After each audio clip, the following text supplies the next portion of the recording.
Hello, I'm Dr. Bethany Murray. I'm going to be speaking with you today about the gastrointestinal system and nutritional supplements. Please bear with me while I share my screen.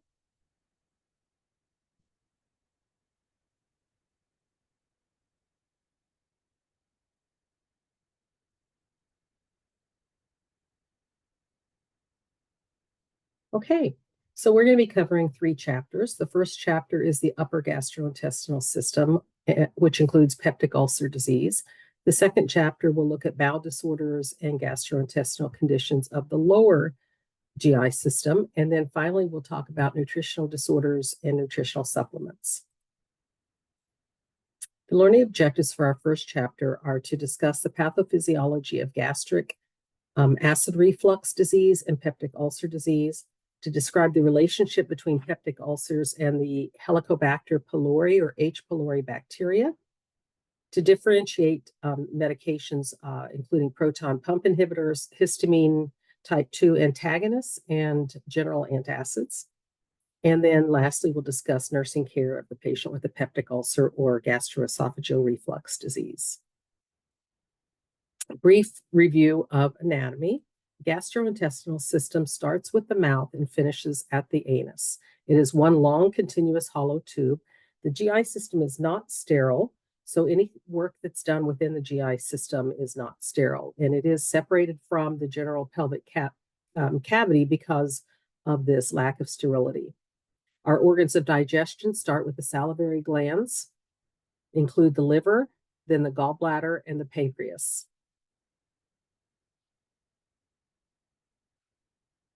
There are 2 functions of the gastrointestinal system. The first function is mechanical. The peristalsis and movements of the GI system work to break down food and support transit of food through the GI tract. It's also affected by parasympathetic nervous system activity and smooth muscle.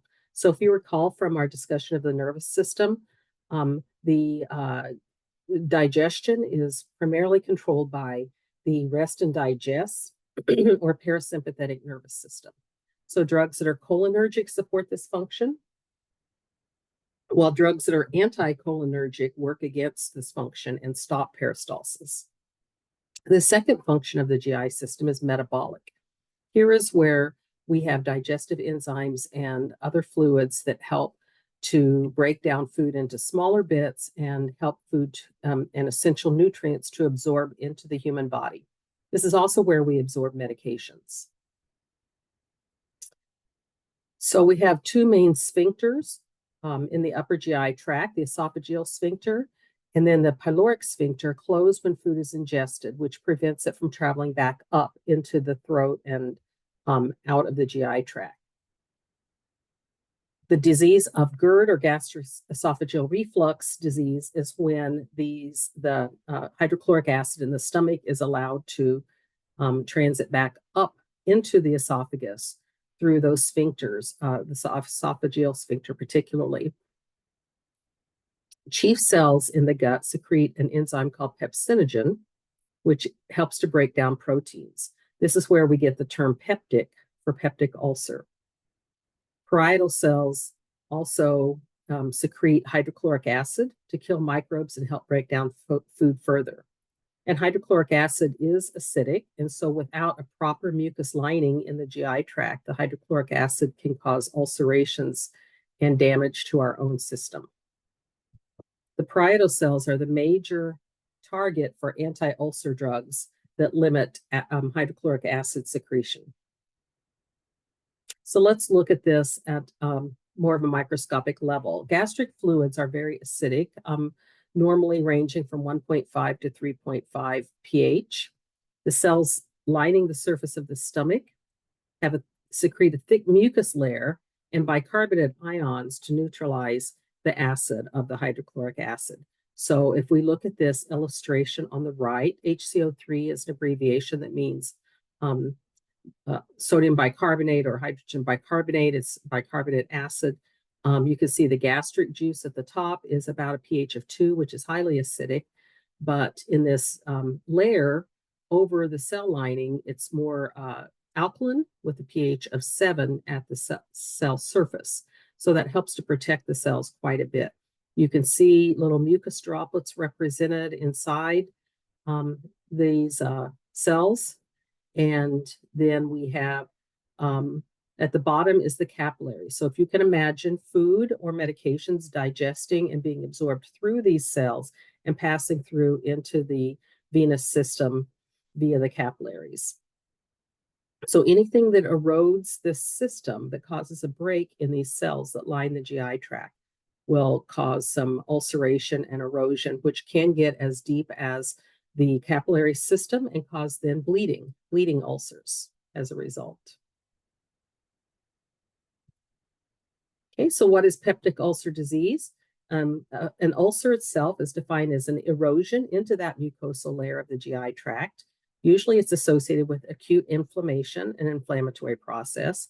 And a peptic ulcer refers to a lesion that's located in the upper GI tract, either in the stomach itself, called a gastric ulcer, or the small intestine, which is a duodenal ulcer.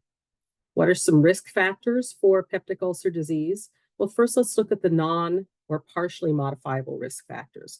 If you have a family history of ulcers, if you have a blood type of O, if you have Helicobacter pylori infection, and some medication side effects can cause a risk factor for the development of an ulcer. We learned about aspirin early on when talking about pain management. Also, steroids, which are used for a variety of things, can also contribute to eroding that stomach lining. Some modifiable factors are stimulants of the sympathetic nervous system like caffeine and tobacco or nicotine, alcohol, which is a direct irritant of the stomach lining, and stress, which causes us to secrete more hydrochloric acid. And also, as we learn when talking about the stress response of the body and fight or flight responses, if you are living in chronic stress, you're kind of living with an active, overly activated sympathetic nervous system. So you're kind of constantly fighting against the rest and digest cholinergic system and towards the fight and flight sympathetic nervous system. What is Helicobacter pylori? So this illustration, this cartoon illustration, is showing us the inside lining of a stomach. And you can see the arrow that's pointing to the ulcer inside the stomach. Within this ulcer is a colony of bacterium called Helicobacter pylori. And H. pylori exists in many people in the population. This slide tells us up to 50% of people have H. pylori present in their stomach and small intestines. If you use NSAIDs like aspirin, ibuprofen, naproxen, that increases your risk of ulcer development in the presence of H. pylori by over 3.5%. So the H. pylori bacterium will be colonized into this ulcer and continue to consume, if you will, the acid that's secreted and will continue to live in this area and help keep the ulcer open and active. So in this case, if an ulcer is associated with H. pylori, you must also treat the bacteria with antibiotics. So what are the symptoms of a peptic ulcer? Our most common type are actually in the duodenum or duodenal ulcer. The primary symptom that you'll hear a patient report is gnawing or burning pain in the upper abdominal area about an hour up to 3 hours after eating a meal. The pain is worse with an empty stomach. It tends to be better with food. The pain is worse at night when the stomach is more empty. There may be some bright red vomit or black tarry stools. In general, if you think about the GI tract and bleeding that's high in the GI tract will be partially digested by the time it comes out into the stool. So the stool of high GI tract bleeding will be black, sticky, and tarry. However, if someone has bleeding in their lower GI tract, their large intestine, down into the sigmoid colon, then that blood will be more what we call frank blood or red blood or look like blood. And the blood of hemorrhoids, which are near the anus and the external side end of the GI tract, will be frank red blood. So black tarry sticky blood is high in the GI tract. Frank red, obviously bloody looking blood, is low in the GI tract. And duodenal ulcers are more common in men of middle age. Gastric ulcers occur in the stomach lining. Gastric ulcers are associated with more vomiting, more nausea, loss of appetite, maybe some weight loss because of the appetite loss. They can penetrate through the stomach lining and into the venous system. There may be bright red vomit in the blood. Bright red blood in the vomit. And then again, any bleeding that happens high in the GI tract can be expressed in the stool as black, sticky, tarry stool. And this occurs more often in women and particularly older women. When you get down into the small intestine, multiple ulceration is often associated with an autoimmune disease called Crohn's disease, and erosions in the large intestine are called ulcerative colitis. And we'll be reviewing those in our next chapter.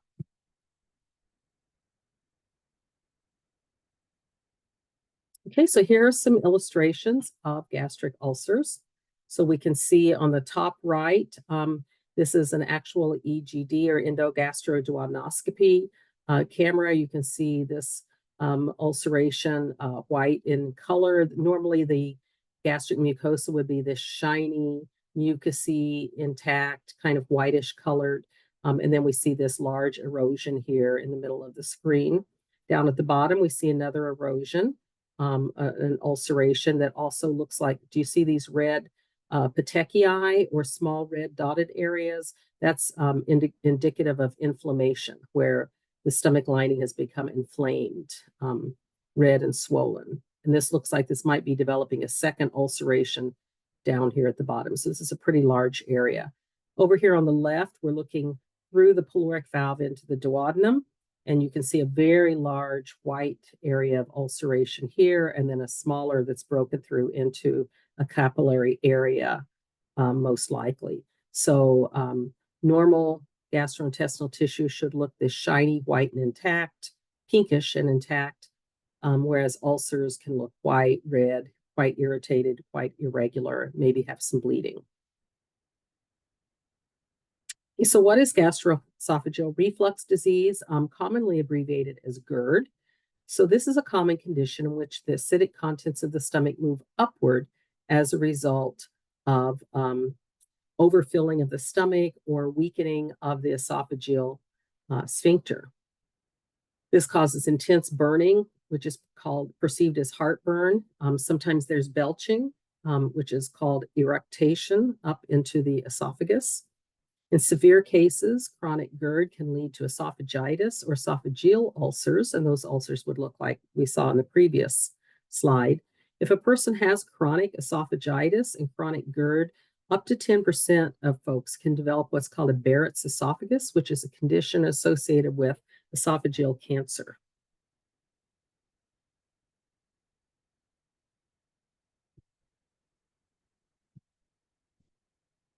Okay, so GERD is often associated with obesity. Losing weight can help with the symptoms of GERD. Other lifestyle changes that nurses can recommend include elevating the head of the bed. So you can put the head of the bed up on wooden blocks so the person is sleeping at a slight 30-degree angle. You can also purchase foam pillows and just elevate the person in the bed, though that's not quite as effective because people tend to slide down off of those. You can avoid having highly fatty or highly acidic foods. These promote the release of acid in the stomach. A person can eat smaller meals and stop eating about 3 hours before sleep. And then we want to try to get people to eliminate alcohol as it's an irritant for the stomach, and tobacco as it's a sympathetic nervous system stimulant and increases stomach acid secretion. We have 3 kinds of medication categories to discuss. We have antacids, histamine type 2 antagonists, and proton pump inhibitors. And then lastly, a person can have surgery for GERD to tighten the esophageal sphincter, to remove and resect any ulcers, but that would be a pretty significant action to take. Okay, we also can look at eliminating NSAIDs. So if someone is using maybe naproxen, which is chemically similar to aspirin, or using aspirin itself, then maybe they need to switch to a different product, or maybe they need to take the NSAID with some kind of a stomach lining or stomach protectant, other medication. We also want to use antibiotics if a biopsy tests positive for H. pylori. So amoxicillin, clarithromycin, metronidazole, and tetracycline are all effective against H. pylori infection. We can use antacids that will convert the stomach contents into more of a base and less acidic. We can use histamine type 2 receptor antagonists, proton pump inhibitors, and then there are some miscellaneous drugs. So what are antacids? Basically, an antacid is an alkaline substance that's been used to neutralize stomach acids. We've used many, many things over the counter as antacids. Often they are inorganic compounds of minerals such as aluminum, magnesium, sodium, or calcium. Combinations of aluminum and magnesium are very common and very capable of neutralizing stomach acid. You do want to be careful with over-ingesting these types of antacids because you can start to develop excessive absorption of magnesium and sodium and aluminum into the body. Antacids are a temporary relief. They will provide symptomatic relief from reducing the acid, but they won't heal any developing ulcers or prevent the development of ulcers for chronic acid reflux. And they don't help any to eradicate the H. pylori infection. Something called simethicone is sometimes added to antacid preparations because it reduces the eructation, the belching, or the bubbles that can occur and that cause bloating and discomfort. So here's an example, CVS brand. It's a generic equivalent to Mylanta. So you may have heard of Mylanta. That's an aluminum hydroxide, magnesium hydroxide, simethicone preparation. It's fast acting. It reduces the gas and bubbles and the bloating and converts the stomach acid to a more alkaline state. A really common antacid is calcium carbonate or Tums. In fact, pregnant women are often recommended to purchase and take Tums. They're just pure calcium. So they provide some health benefits, and they're also very inexpensive to purchase. You can also get calcium with magnesium added, Rolaids, and some, and of course the Mylanta generic that's on the slide. You can also get magnesium by itself called milk of magnesia. Now, milk of magnesia is an antacid, but it also is a laxative. So both Mylanta and milk of magnesia will have some laxative effects when people take them. And then you can also do Alka-Seltzer, the tablets that you drop in water and they bubble, or you can just put a teaspoon of baking soda in some water and drink it down, and that will reduce the acid of the stomach. That's kind of an emergency measure for someone that doesn't have any antacids at home. If you consume too much sodium bicarbonate, again, you're going to absorb that sodium and you're going to start to alter your electrolytes in your body, and this could become problematic, especially in an older person or a child. So it's always safest to start with Tums and then maybe go to one of the liquid preparations before you go to sodium bicarb. All right, let's talk next about histamine type 2 receptor antagonists. So you may be familiar with the neurotransmitter histamine. We've talked about it quite a bit in the past. Histamine has a lot of effects in the body. When we use antihistamines, they are generally targeting histamine type 1 and reducing inflammation, and also they can cause some drowsiness in the central nervous system. And they can also help to relieve allergies. Histamine 2 receptors exist primarily in the gut, and they are responsible for increasing acid secretion in the stomach. So if you think this through logically, if histamine 2 receptors produce acid, then a histamine 2 receptor antagonist will decrease acid secretion into the stomach. So they're very effective at suppressing the volume and acidity of the secretions from the parietal cells. They can help duodenal ulcers to heal in 6 to 8 weeks, and stomach or gastric ulcers up to 12 weeks. Prototype drug for these is ranitidine or Zantac. There are others, but Zantac is very common, available over the counter, very popular. Its mechanism of action is to block the H2 receptors in the gastrointestinal tract, and particularly in the stomach and duodenum, in order to treat gastric and duodenal ulcers and to treat GERD. It's not a PRN medication. It's a routinely administered medication. It can cause very minimal side effects, a little nausea, dry mouth. It says headache. I don't know if I've known anyone who actually had a headache from ranitidine. There are some rare serious adverse effects. The H2 blockers, H2 antagonists are often administered at bedtime when people wake up with reflux, heartburn, or gastrointestinal symptoms. These are safe in infants, children, and are a pregnancy category B. Also, the H2 receptor antagonists can be taken without regard to food. So you can take them with food or without food, and it will not alter their absorption or their effectiveness. So let's talk about proton pump inhibitors. This is the second category of medications used to treat acid reflux and ulcers. PPIs act by blocking an enzyme that's responsible for secreting hydrochloric acid in the stomach. So they are drugs of choice for the short-term treatment of gastroesophageal reflux disease and peptic ulcer disease. They heal more than 90% of duodenal ulcers in a month and more than 90% of gastric ulcers in 6 to 8 weeks. They may need to be taken for up to 12 weeks. Some people do take these chronically, although it is recommended that they only be taken for a few months. And our prototype for a PPI, proton pump inhibitor, is Prilosec, or omeprazole. It is one of the most common antacids that you will see prescribed in healthcare. It reduces acid secretion in the stomach by binding to an enzyme that acts as a pump to release acid onto the surface of the GI mucosa. You can see the indications are ulcers and acid reflux. It's very well tolerated. People may have some issues with nausea, abdominal pain, diarrhea, maybe a slight headache. With long-term use, there is a problem with calcium absorption into bones, and you can have a risk for osteopenia, and which is a thinning or a beginning of osteoporosis, and then osteoporosis, which is a bone disease.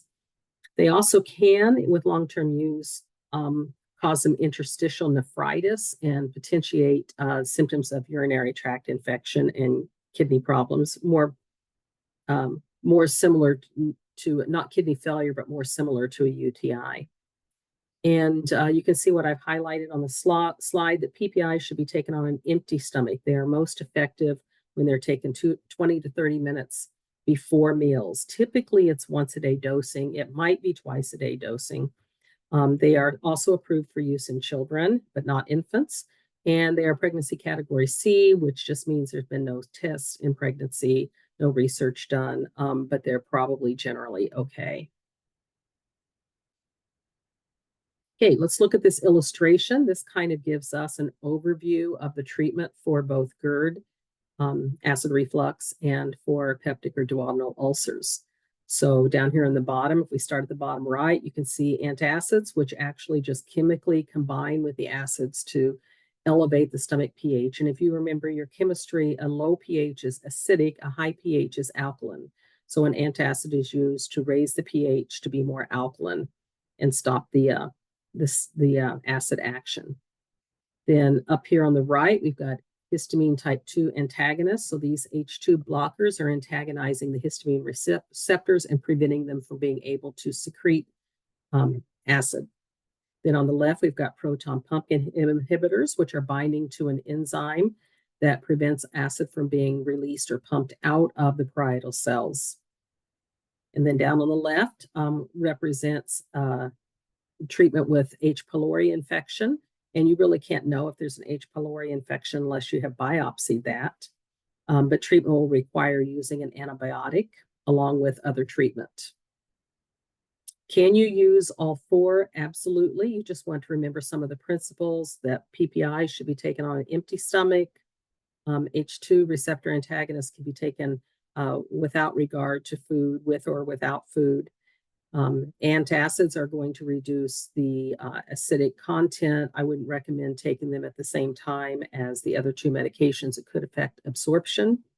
And then antibiotics can be taken pretty much at any time based on the individual antibiotic that's selected. The goal is to have this person be off of medications and not have any more symptoms of acid reflux and no more signs of ulcer development.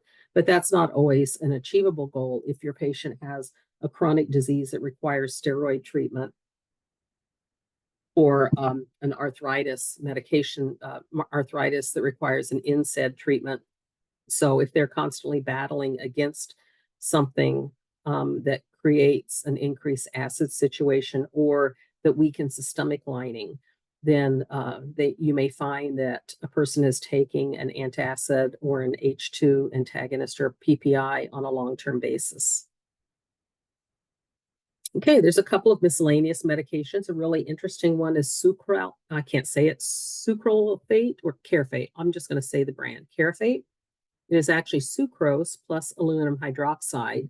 And it produces, it's a large, soft tablet.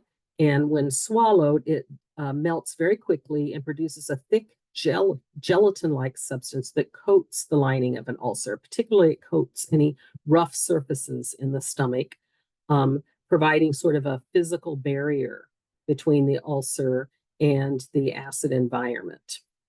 It doesn't really do much about the normal healthy tissue because that's slick from the mucosal lining. It does not affect the secretion of gastric acid or the enzyme that pumps out gastric acid. Very minimal side effects. A major disadvantage is that you would need to avoid taking Carafate when you're taking other medications that you're worried about absorption. And also it has to be taken 4 times a day to actually provide that coating, almost like a Band-Aid over the ulcer lining itself.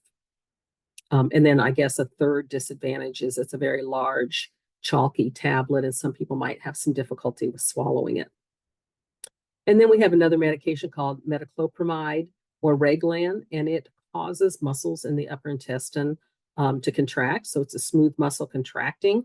It results in faster emptying of the stomach and blocking food from re-entering the esophagus. It's often taken 3 times a day, maybe 4 times a day. It does have central nervous system effects. It can cause drowsiness, fatigue, confusion, insomnia. And if you recall from discussing antipsychotics, there is an involuntary movement disorder associated with dopamine antagonism called tardive dyskinesia. And metoclopramide has been associated with causing irreversible tardive dyskinesia in some persons. So this is something that medical care providers sometimes forget about, but we have to monitor for any kind of involuntary movements, particularly around the face or neck in individuals that are taking metoclopramide.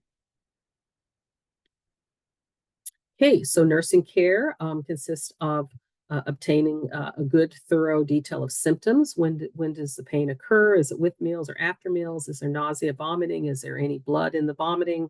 What is the characteristics of the stool? Is there black tarry, sticky stools? Or are they more frank blood, indicating a lower GI problem? We want to see if there's any correlation with positioning, if symptoms are worse at night. We want to get a good med history to see what medications the person is taking and whether or not they may contribute to acid formation. We want to talk to people about a healthy lifestyle, about eating habits. Particularly, one of the biggest problems is overeating. When you consume more food than your stomach can handle, it pushes the food and the acid that's wrapped up in the food up into the esophagus. And so consuming too large of a meal is associated with acid reflux. And then please remember that H2 antagonists can be taken without regard to meal, with or without food, but you don't want to take them concurrently with an antacid or an alkylating agent. PPIs need to be taken on an empty stomach, usually first thing in the morning before you take any other medications or food. Sometimes, rarely, PPIs are ordered twice a day, and then you would take a second dose late in the evening within 2 to 3 hours of your last meal. Okay. And then as far as evaluation, advising the patient that they need to call their provider or even come to the emergency room if they have any serious, significant abdominal pain or notice any blood in their stools. There is a note here that I didn't mention that sometimes If there's older blood in vomit, it might look like coffee grounds. So it's partially digested and it becomes black and granular like coffee grounds in the emesis. Okay, let's look at a couple of review questions. So a woman reports using over-the-counter aluminum hydroxide, brand name Alternagel, for relief of gastric upset. She's on renal dialysis 3 times a week. So what should we teach her about this medication? Is it okay for her to continue using an aluminum hydroxide antacid for a few months? But after a few months, she should consult her healthcare provider. Should she stop taking it after 2 weeks? Should she go ahead and consult with her healthcare provider about the appropriateness of taking an aluminum hydroxide preparation? Or is it okay? She can just continue to take the antacid because, hey, it's over the counter, so it must be safe. Well, the key in this question is really that she's on dialysis. So when someone's on renal dialysis, it's because of chronic kidney disease or kidney failure. With chronic kidney disease, people tend to not clear out minerals and electrolytes effectively, and they can build up a toxicity in their body. So the correct answer here is actually that she needs to go ahead and consult with her healthcare provider about taking this over-the-counter agent, and perhaps she should be switched to a PPI or an H2 antagonist or something that's more appropriate for her kidney disease and will not cause a potential of electrolyte disturbance.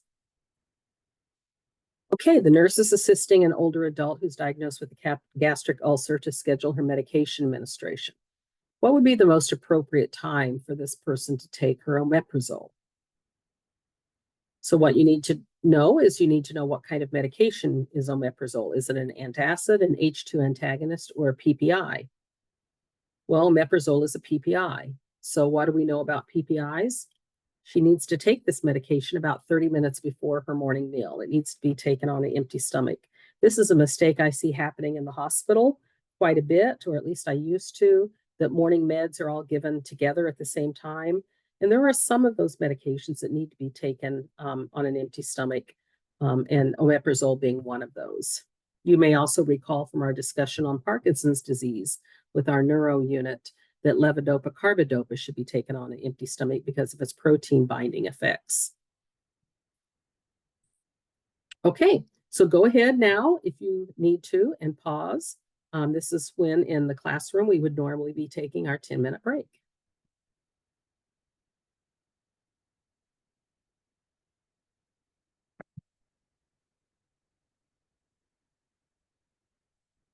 Okay, welcome back from break. We're going to talk about other bowel disorders and GI conditions, particularly of the lower gastrointestinal tract. Our learning objectives include to describe constipation and ways to treat constipation, both with and without medications. Same thing for diarrhea and how to treat it with and without medications. We want to differentiate irritable bowel syndrome from inflammatory bowel disease. So Crohn's disease and ulcerative colitis being inflammatory processes. We want to describe how we use probiotics in treating gastrointestinal disease. And lastly, a little discussion of nausea and vomiting and treatment, medication treatment, and nursing care for people who are having nausea and vomiting. Let me just pause here and say that the things on this slide are extremely common in healthcare. I think you may recall when we talked about pain that one of the top 5 things that nurses deal with every day, especially with hospital care, is pain. And I would say that constipation or diarrhea, abdominal discomfort, nausea, and vomiting are also up there in those top 10, if not the top 5 things that you will have to deal with in hospital-based care. So bowel disorders, nausea and vomiting are very common. These are very nonspecific symptoms, which means they can be the result of a number of different diseases or disease processes, or even medications. So they can be caused by infectious processes, metabolic diseases, inflammatory processes, cancer, even neuropsychiatric or neuropsychological conditions can cause nausea and GI upset. They are also the side effects, if you haven't figured that out by now from doing your medication tables, of many, many, many different medications. Let's do a little brief anatomy review. So the first 10 inches of the small intestine, the duodenum, is where partially digested food from the stomach, which is known as chyme, mixes with bile from the gallbladder. This little green organ on this illustration is the gallbladder, and then digestive enzymes that come from the pancreas. So the chyme, the upper system, breaks the food down into smaller particles, mixes it with liquid, and then pulls chyme out. It pulls bile out of the gallbladder and digestive enzymes from the pancreas to prepare the food to have the nutrients extracted. So nutrient extraction is going to be happening lower down. And if you look at this picture on the right, the duodenum receives the chyme from the stomach and secretions from the pancreas and liver and gallbladder. Then we get into the jejunum, which performs most of the digestion and chemical absorption of nutrients. The ileum, where absorption continues.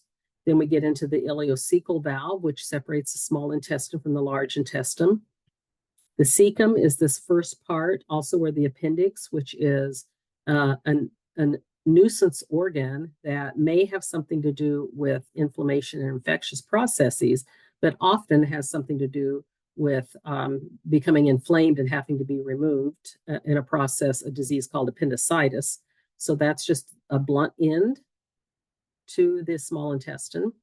And then as we go up into the large intestine and colon, most of the nutrient digestion has occurred, and the colon will reabsorb water and some vitamins in order to prepare for excreting waste products. And then at the very end, at the rectum, is in the lower part of the colon, is where waste products are excreted. Okay, so that's your brief review of anatomy.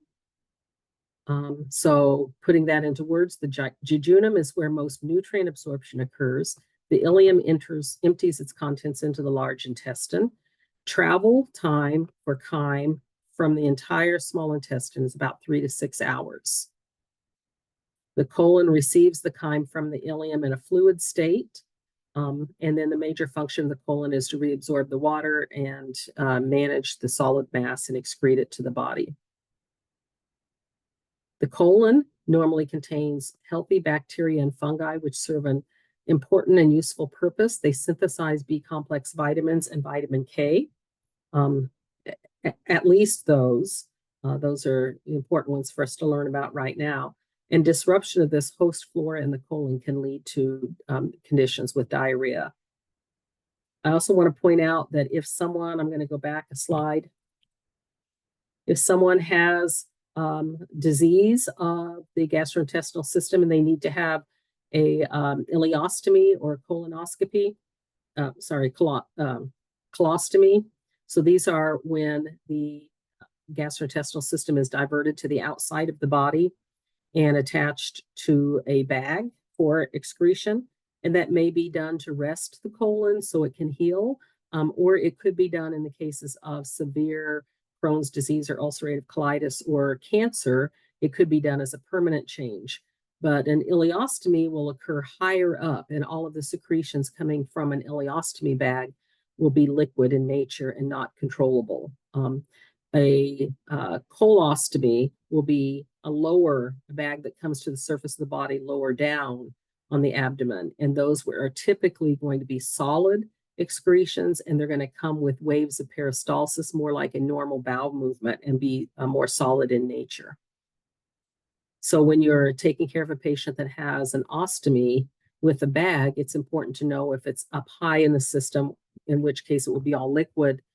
There's a lot more acid irritation to the skin, and the patient won't be able to control the liquid coming out, and there will be more, perhaps more gas bubbles and more odor. Whereas down lower in the system, it's more controllable. And sometimes people can even remove the bag and just put almost like a medical plug over the colostomy site and then open it just a couple of times a day to excrete feces in sort of a process similar to a normal bowel movement.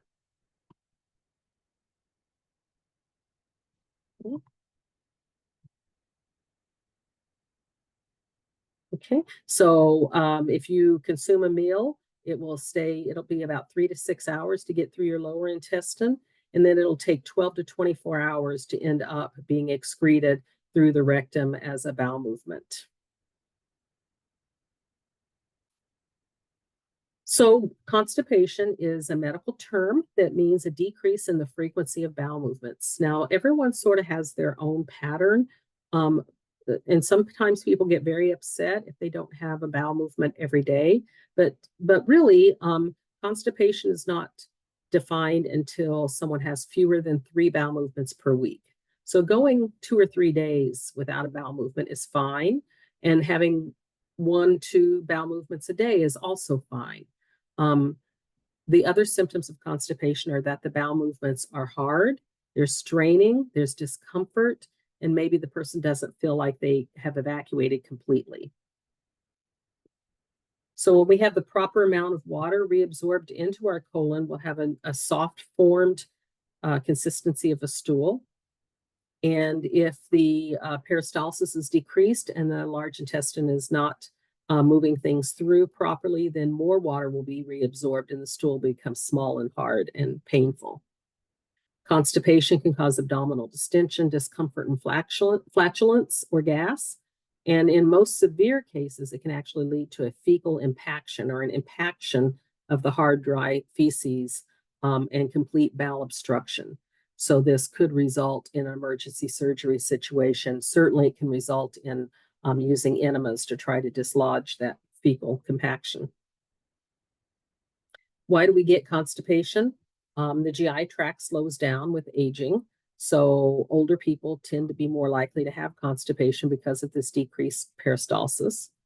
We also can have constipation if we're not getting enough fluids, especially free water intake.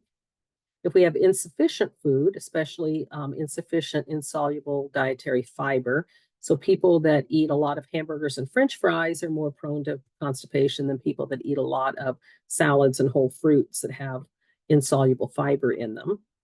Lack of exercise. So exercise helps to promote the movement of the gastrointestinal system, and not exercising slows the GI system down.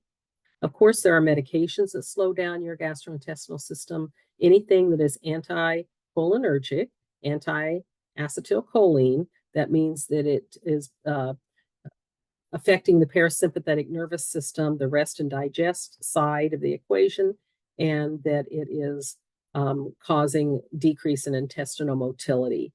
If you remember, the side effects of anticholinergic drugs are dry mouth, blurred vision, constipation, and urinary retention. So many medications can do that. Anticholinergics, antihistamines, of course. Some antacids can do that.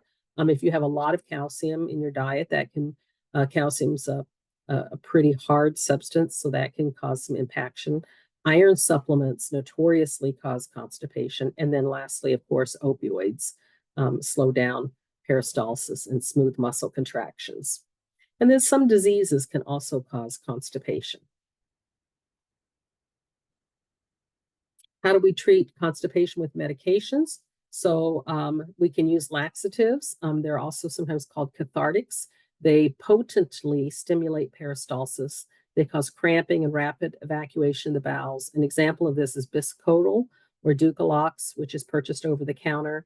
The bowels can become dependent on using laxatives for evacuation. So it's recommended that laxatives only be used PRN and not on a regular basis. We can use stool softeners. The bowel does not become dependent on stool softeners. They're also called surfactants, and they work by pulling more water into the colon and also providing sort of a more lipid layer. They're often used as preventative medications. So Docusate or Colace is a stool softener. We can use more bulk fiber. Fiber helps to absorb water and increases the size of the fecal mass so that there's more feces actually there to stimulate the reflex for excretion.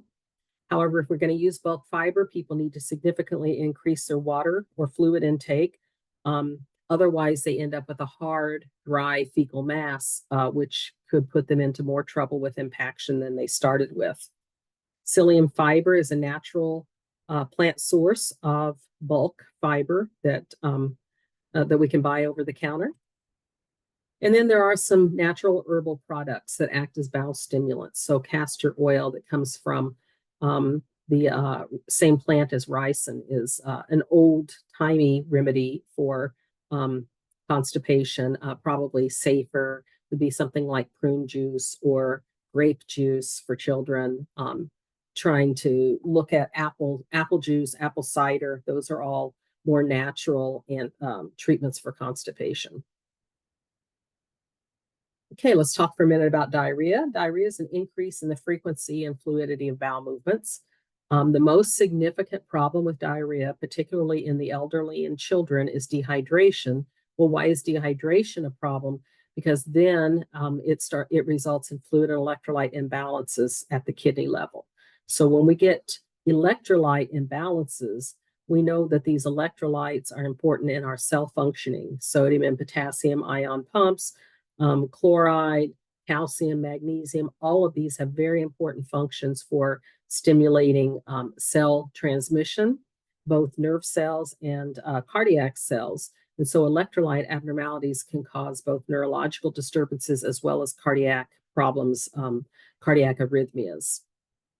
Causes of diarrhea can be infections, inflammation of the colon, the type of food that's consumed, a side effect of medications, or an exposure to toxins. One thing that you might even consider a toxin is the use of antibiotics. So when we use antibiotics to kill obnoxious or disease-causing bacteria, we also kill the healthy host bacteria that we have in our bodies and cause an overgrowth of other bacteria or funguses in the colon that will then produce diarrhea. So it's very common for people that have been on antibiotics for a week to develop diarrhea as a side effect. What's some of the medication treatments? Well, you can actually use opioids to stop diarrhea.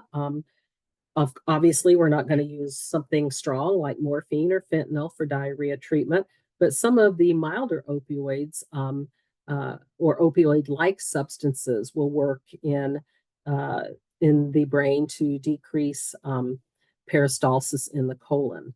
Okay, so one of them is a Schedule 5 prescription. It's called diphenoxylate with atropine, and you should recognize atropine as an anticholinergic. So it will decrease peristalsis and smooth muscle. And then you can buy over the counter a product that has actions similar to opioids, but is not a controlled substance, which is called loperamide or Imodium. And so that's a very commonly used and safe option for diarrhea treatment. We also have miscellaneous drugs that are not opioids, bismuth salts like kaopectate and Pepto-Bismol. Now we want to use some caution with Pepto-Bismol, in particular in children, because it has salicylates in it, and there is a particular problem with ill children having salicylates like aspirin and getting something called Reye's syndrome, R-E-Y-E-S syndrome.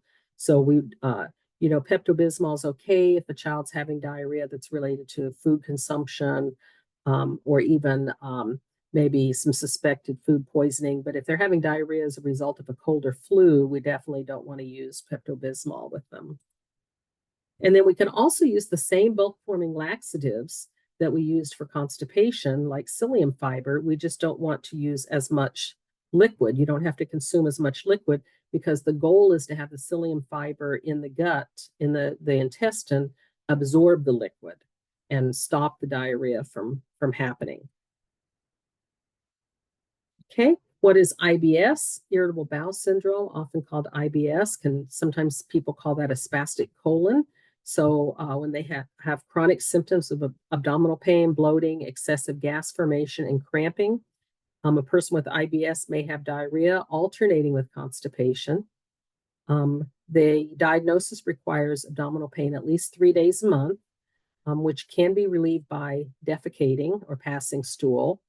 And there is changes in the stool from frequency, form, or appearance. There's multiple triggers for IBS: caffeine, gluten products, dairy products, foods that create gas like beans or cole family, cabbage, broccoli, Brussels sprouts, bok choy, those are all cole family vegetables. And so when someone has IBS, the medication treatment is fairly complex. And I have not asked you to learn any IBS drugs today. You have to treat the constipation when you have constipation, and you treat the diarrhea when you have diarrhea.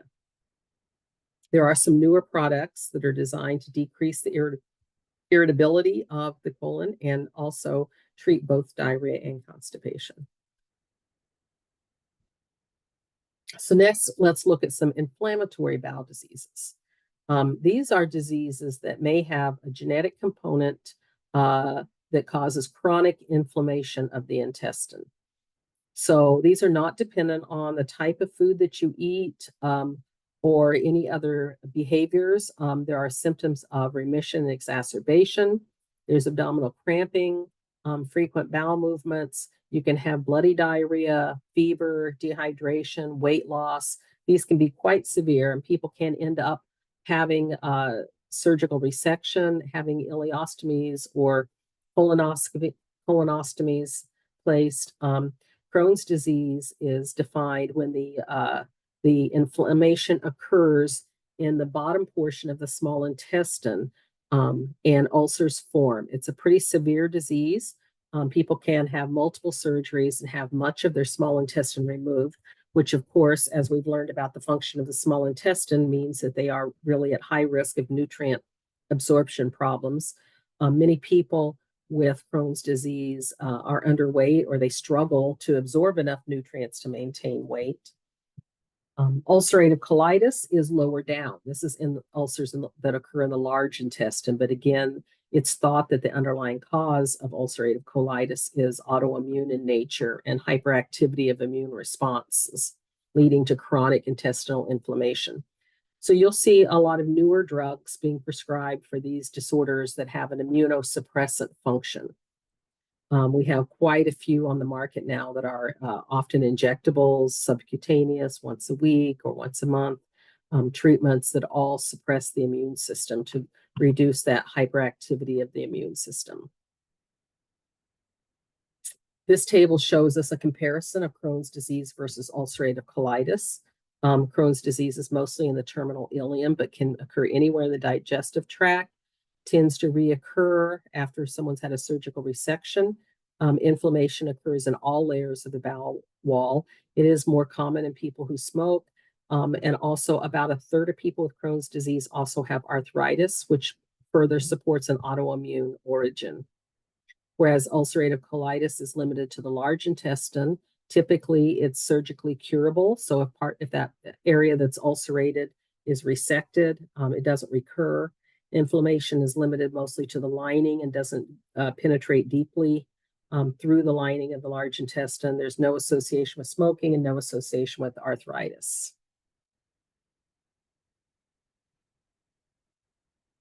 Okay, so I'll just mention, you don't have to memorize these in terms of testing or this course, but you will see these medications going forward. Treatment for inflammatory bowel diseases often start with a salicylic aspirin-like substance. Sulfasalazine is a common one. Then oral corticosteroids are ordered. Budesonide is a time-release corticosteroid that helps to reduce inflammation, very potent anti-inflammatory. Immunosuppressant drugs are the third line, and a prototype immunosuppressant is methotrexate, which we also learned about with cancer treatment, and also we will discuss it later on with arthritis, rheumatoid arthritis treatment, but it's because of its immune suppressant properties. And then we have the biologics, and that's what I was talking about earlier. These are monoclonal antibodies that target the immune system. Humira or adalimumab is one of the earliest one of these, a treatment for arthritis. It's also approved for Crohn's disease, and this is a self-administered subcutaneous injection that's given on a regular basis. You notice I put in parentheses ... mab. You can often recognize a biologic when you look at the generic name.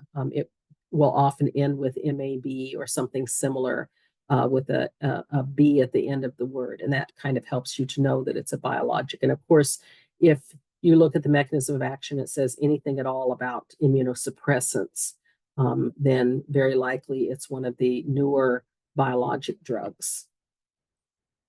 Okay, what are probiotics? So often when we disrupt normal gastrointestinal flora based on using medications, based on disease, based on toxins, alcohol consumption, taking antibiotics, and so forth, we upset our normal gastrointestinal flora. So other than some of the other medication treatments, one way that we can help manage this is to encourage probiotics, which are living strains of bacteria or yeast. So here's a few examples: lactobacillus, bifidobacterium, I don't know how to say Saccharomyces. I think that's probably right. So probiotics can inhibit the growth of the potentially pathogenic species that exist in our bodies, like E. coli, Candidus albicans, Helicobacter pylori, Gardnerella vaginalis. So probiotics are safe. They're easy to obtain. We shouldn't go overboard with them, though, because we want to have a balance. You can consume probiotics by eating yogurt. You need to ensure that it has active cultures in the yogurt and not yogurt-like substance that's just tasty and fun to consume, but it needs to have active cultures. Kefir is a liquid, a drink that's similar to a liquid yogurt. Fermented foods like kimchi or sauerkraut, if they're truly fermented, buying them in a natural food store is going to be more of a guarantee, I think. So all of these will contain probiotic. Kombucha, it's not on my list, but kombucha contains some natural probiotics. And then you can also take probiotic supplements. And I would say if you have someone yourself or in your family that's going to take a course of antibiotics, they should put themselves on probiotics during that course of antibiotics to help let the antibiotics kill the offensive bacteria and the probiotics support the balance of the healthy flora of the gut. Okay, next we're going to talk about nausea and vomiting. So vomiting is actually a reflex controlled in the central nervous system in the brain. The brain receives sensory signals from the digestive tract, the inner ear, that's why we can vomit with motion sickness, and the chemoreceptor trigger zone in the cerebral cortex. You might remember from a discussion of neoplasms or cancer that many chemotherapy agents will affect the chemoreceptor trigger zone and cause nausea, and vomiting is a side effect. Okay, so nerve cells in the chemoreceptor trigger zone can sense the presence of toxic substances in the blood. You know, alcohol as well. So alcohol, if your CTZ senses any toxin, foreign substance in the blood, it can trigger a vomiting reflex to help get rid of that. It's a survival mechanism for us, right?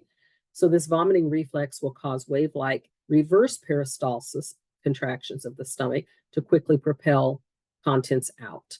The medical term for vomit is emesis. So we often will say emesis. If you see H-E-M-E put in front of that, hematemesis, hematoemesis, I think it's pronounced hematoemesis, that's blood in the vomit. So you may see different qualifiers for emesis, but typically when we do medical charting, we use the word emesis. What are some of the causes of nausea, or the sensation of, oh, I'm going to vomit, and then vomiting, or the production of emesis? GI infections, emotional upset, motion sickness, pain, trauma to the organs, head injuries for sure, inner ear disorders, and then any toxins in the body. Pregnancy can be a trigger. There is a pregnancy condition you'll learn about in your junior year classes called hyperemesis gravidarum, which is a serious condition in which a woman cannot stop vomiting from motion sickness. It's usually not motion sickness, morning sickness. Usually pregnancy-related nausea and vomiting occurs in the first 3 months and then goes away. So with hyperemesis gravidarum, the poor unfortunate woman vomits a lot every day, and it doesn't go away after 3 months. This can result in severe electrolyte disturbances, a lack of nutrients to the fetus, and can compromise health. Women with hyperemesis gravidarum can be hospitalized for IV fluids, total parenteral nutrition, medications. So it's taken pretty seriously. And then chemotherapy, nausea and vomiting due to chemotherapy is pretty common, and we call that the emetogenic potential of a chemotherapy agent. There's that word emesis again coming up in this term. What are the complications of having vomiting? Dehydration, particularly dangerous to infants, young children, and the elderly. Loss of electrolytes, which can lead to neurological, neuromuscular disorders and cardiac dysrhythmias. Metabolic alkalosis. Severe acid-base imbalance of the body. Ulcers from the acid production of hydrochloric acid repeatedly in the esophagus and mouth can lead to ulcers and also to dental caries or cavities. So the kinds of medications that might be used to reduce nausea and subsequently vomiting, we can use anticholinergics and antihistamines. You might recognize some of these: meclizine, scopolamine. Those are common for motion sickness.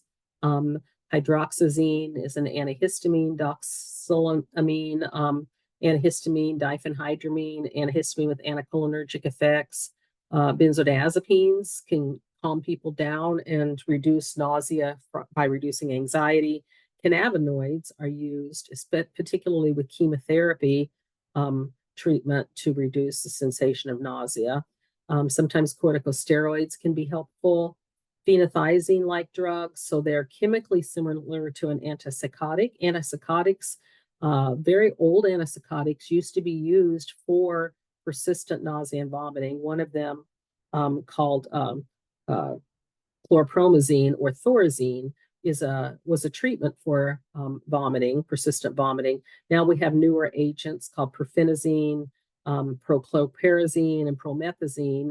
You may have heard of Compazine or Phenergan. That's two of the brand names. Those can be used in injectable form or in rectal suppositories to treat vomiting. And you may see those actually used in maybe alcohol detox, alcohol withdrawal treatment. The problem with that category is because they're chemically similar to an antipsychotic, they can induce involuntary movement disorders like an antipsychotic can. So the person can have some muscle dystonias, some tremors, some tardive-like dyskinesia symptoms around the face and mouth. So they're not preferred. They're still very, very useful. They also, because they're similar to an antipsychotic, have a lot of sedation. And so people get very sleepy, but if someone's in severe alcohol withdrawal and having a lot of nausea and vomiting, they don't mind the sedation at all. They just want some relief. And then lastly, our category of our most common medication right now is a serotonin receptor antagonist called ondansetron or Zofran. So that's the one we're going to talk about next. Ondansetron blocks serotonin subtype 3 receptors. So I don't know if you can cast your minds way back to our conversation on neurotransmitters and serotonin. I had mentioned that there were 7 known subtypes of serotonin, about 5 of them important or targeted in psychiatry. This subtype, 5-HT3 receptors, exist in the gastrointestinal tract and within the chemoreceptor trigger zone, that CTZ zone in the brain. So ondansetron is an antagonist for that subtype of serotonin in the chemoreceptor trigger zone. So it reduces nausea at the brain level, at the central nervous system level, and it's used for a variety of causes: migraine headache, nausea and vomiting, pregnancy, surgery. This is pregnancy category B, so it is considered to be relatively safe in pregnancy. Post-surgery vomiting, chemotherapy vomiting. It's just really has a wide variety and lots of usefulness right now. If you are using it for chemotherapy, you would want to dose the patient before they receive the chemotherapy, about 30 minutes before if you're using an oral medication, because you need to have that medication absorbed and distributed to the brain, to the CTZ, the chemoreceptor trigger zone, before the chemotherapy is administered. Side effects of ondansetron itself: very minimal drowsiness, maybe a little upset stomach. If someone has cardiac disease, you have to use some caution because it can prolong the QT interval or the electrical conduction across cardiac cells and cause some cardiac dysrhythmias. But for most people, that's not too much of a concern. Okay. Then we have some complementary and alternative treatments. Ginger itself, not artificial flavoring of ginger, but real ginger has been used as a spice and a medicinal herb for centuries. It helps to increase peristalsis, stimulate appetite, promote gastric secretions. It also seems to be very useful for treating nausea caused by motion sickness, pregnancy, morning sickness, cancer, chemotherapy. And in typical doses, it does not have any toxicity. Again, let me remind you, though, you would need to use the whole root, or you would need to use some kind of a crystallized form of ginger that you chew on, or drink a carbonated soda that's got real ginger in it and not just a ginger flavored source. Okay, sometimes it's important to make people vomit. And we might need to do that if they have consumed something that's non-corrosive, so not bleach or lye or drain cleaner. Those are corrosive substances, but a bottle of pills. And you can get ipecac syrup, or you can get a prescription for something called apomorphine, which would be administered in the emergency room, that will induce vomiting in a person. Okay, a little talk about the disease pancreatitis, because the pancreas is part of the digestive system. The pancreas secretes digestive enzymes and insulin. In fact, digestive enzyme secretion is very important and is sometimes impaired in the disease cystic fibrosis. So one of the treatments for cystic fibrosis is to give digestive enzymes. And of course, we know what we're going to be talking about insulin quite a bit in our class sessions on the endocrine system.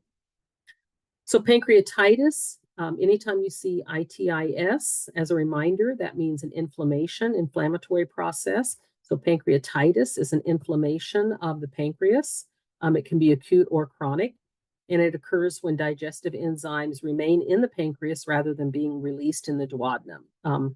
So this can lead to severe pain in the epigastric region. If you think of your anatomy, the pancreas sits up under the left side of the chest, left rib cage beneath the heart on the left. So you would have pain in that left upper region into the midsection, the epigastric region. There can be radiation of pain into the back, and there's almost always severe pain with nausea and vomiting. There also can be gallstones. Gallstones can create pancreatitis. And I should mention, we don't talk about cholecystitis or inflammation of the gallbladder. But if a person develops a lot of gallstones, basically the bile cannot excrete into the stomach for normal digestion. And yet the gallbladder tries to contract and excrete bile. So when consuming a fatty food, you get a lot of pain in the upper right side, which is where the gallbladder sits, that can also radiate to the back. And that's a condition called cholecystitis. And you can see those gallstones on an ultrasound, and typically they have to be removed. We can live without a gallbladder. So oftentimes when someone has gallstones, they just remove the gallbladder completely. So major causes back to acute pancreatitis include gallstones and then also alcohol dependency. There are also some drugs that can cause pancreatitis, and there are some offending infections that can cause pancreatitis. Treatment is bed rest and no food. We have to have fluids, but we can go without food for a while. So we want to withhold food so the pancreas is not trying to contract to excrete digestive enzymes or insulin. Obviously, if the person is diabetic, they're going to need to have IV. Well, all of these individuals will need IV fluids, but they will need to have their blood sugar closely monitored and receive IV and subcutaneous insulin based on their blood sugar levels. So we want to allow that pancreas time to rest. And people that have chronic pancreatitis will just be treated symptomatically. If they have a flare-up, they may have to stop eating and go on IV fluids for a while. They may be given steroid treatments to suppress the inflammatory process. They may have to take pancreatic enzymes as a supplement, as an oral supplement. They may have to take insulin as a supplement. Okay, so gastrointestinal distress is one of the most common problems you will encounter as a nurse because of the vast number of conditions that can cause GI symptoms. And so we should always be doing an assessment of diet, of pain, of medical conditions, of medications. We may need to be prepared to start an IV and manage intravenous fluids. We may need to be able to administer enemas, infectious diarrhea, infectious disease management. We did talk about antibiotic stewardship when we talked about the immune system and antibiotics.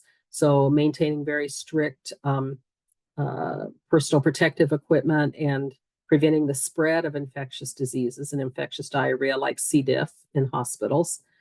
We certainly will be administering medications and educating people on how to take medications.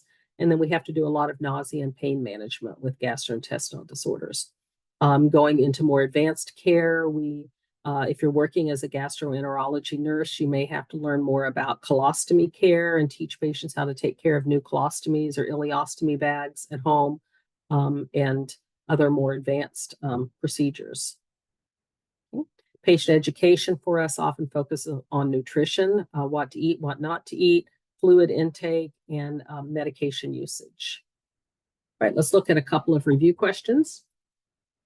A patient with constipation is prescribed psyllium fiber by his healthcare provider. What is, of these options, what is the essential teaching we need to give to the patient with psyllium fiber?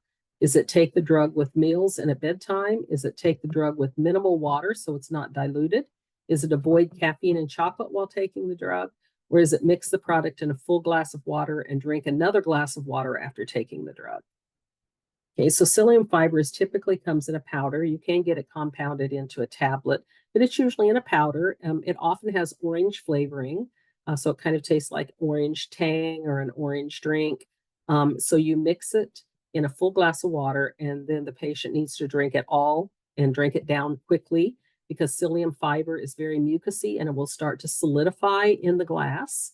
It will become very thick and sludgy and very unappetizing. So you want to mix it in a full glass of water. You want to drink it down, and then you want to drink another glass full. You don't have to drink the second glass full of water so quickly, but you do want to make sure that the person has plenty of fluids when they're using psyllium fiber. A patient with severe diarrhea has an order for diphenoxylate with atropine or Lomotil. When assessing for therapeutic effects, what will the nurse expect to find? So this question is asking you, how do you know if it's working?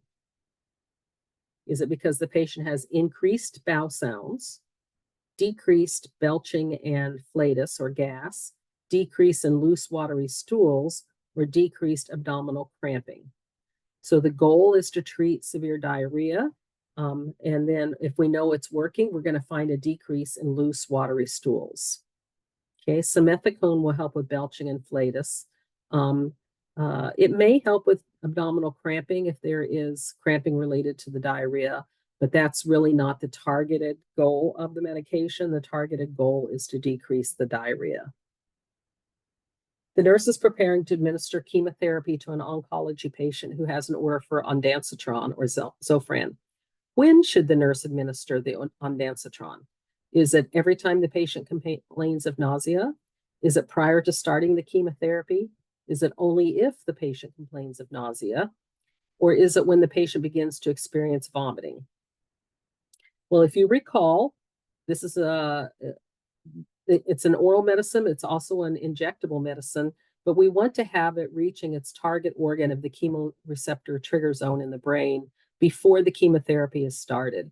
So typically, if it's an oral medication, 30 minutes before. If they're receiving it as an injection, at least 15, 20 minutes before. If it's an IV, then 5 minutes before. But you want the medication to be on board in the person's body and working before they take the chemotherapy drug. Okay, so this is a table that kind of helps you to compare and contrast the medications that are on your drug list. Ranitidine, it's an H2 histamine type 2 receptor antagonist, often administered at bedtime, safe in children and infants, safe in pregnancy.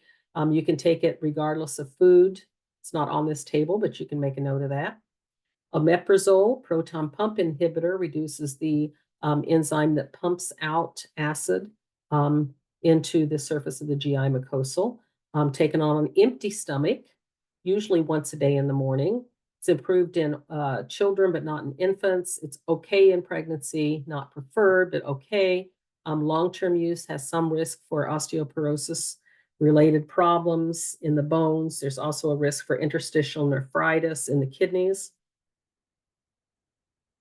Okay, ondansetron or Zofran is used for nausea and vomiting. It's an antagonist of serotonin type 3, HT3 receptors in the GI tract and in the chemoreceptor trigger zone in the brain. So it's used to reduce nausea that leads to vomiting in a variety of cases, most particularly migraine headaches, pregnancy, post-op, and chemotherapy.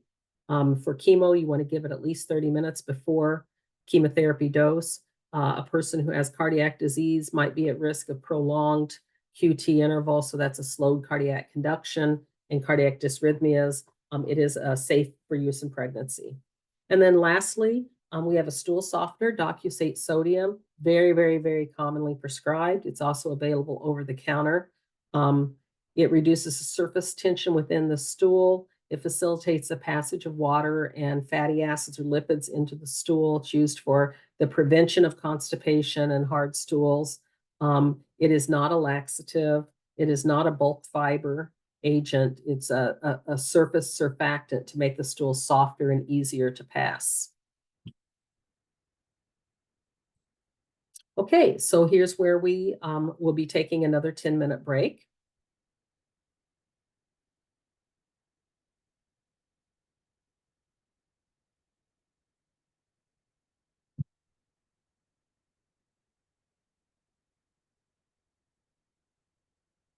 Okay, welcome back. We're going to talk about nutritional disorders. During this session, we're going to describe the significance of water-soluble versus fat-soluble vitamins, discuss some more commonly seen disorders of insufficient vitamins, identify some minerals that are very important in treating nutritional or electrolyte disorders, briefly discuss the rationale for enteral and parenteral nutrition, and briefly discuss and define the parameters for diagnosing overweight and obesity, as well as malnutrition and underweight. So vitamins are organic compounds that are required by the human body in small amounts for growth and for the maintenance of our normal metabolic processes.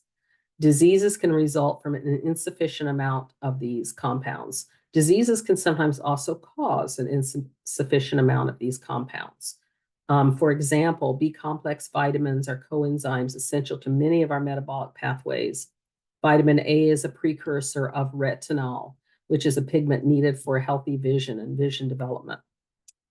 Also, vitamin A can have some role in the immune system, and in developing nations, it's often supplemented to help with healthy immune systems in people who are nutritionally deficit. Calcium metabolism is regulated by a hormone derived from vitamin D. So we can consume all the calcium we want, but if we don't have sufficient vitamin D, we can't deposit calcium into our bones and the places that we need it. And without vitamin K, which is normally, which can be consumed or is also manufactured by our own intestines, then we have abnormal prothrombin, which affects our blood clotting. And so vitamin K is very important for normal blood clotting. So vitamins that dissolve easily in water are called water-soluble vitamins. They are absorbed readily in the digestive tract. They are not well stored for later use. Only vitamin B12 has some storage in the liver, but most of our water-soluble vitamins are excreted in the urine. We must consume water-soluble vitamins daily.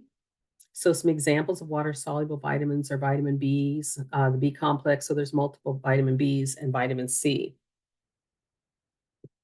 Vitamins that dissolve in fats or lipids are called fat-soluble or lipid-soluble. Okay, They have to be ingested with fats and to absorb in the intestine. They can be stored in the fat cells of our body or in the liver.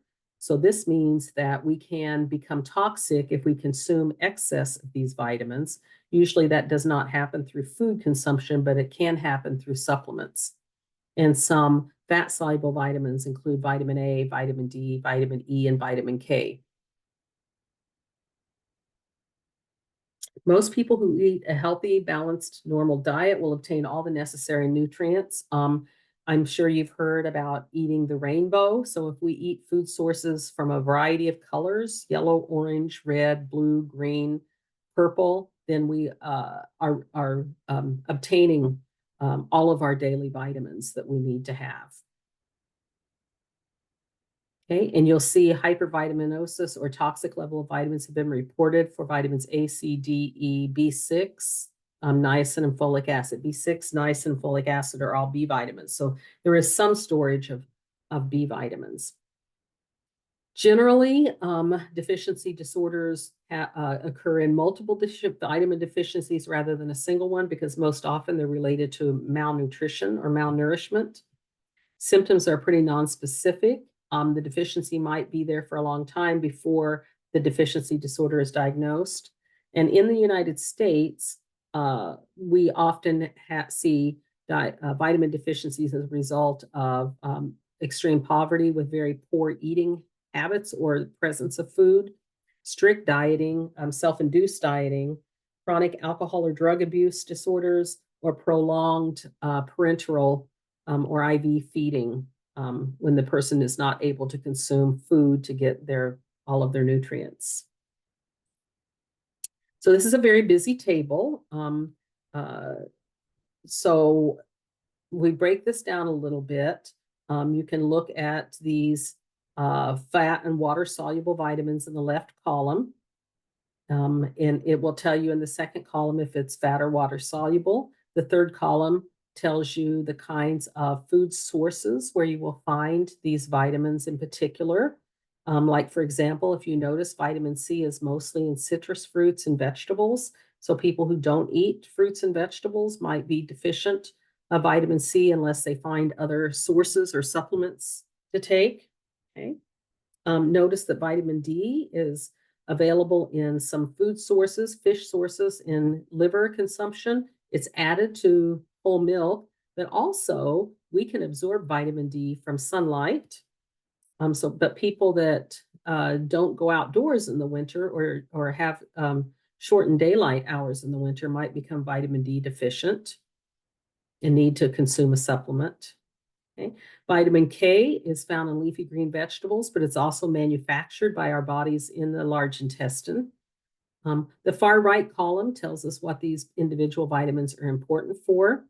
And you'll see under vitamin B, there's a lot of different deficiency disorders that relate to vitamin B deficiency. I'm going to highlight a couple of them here in the next few slides.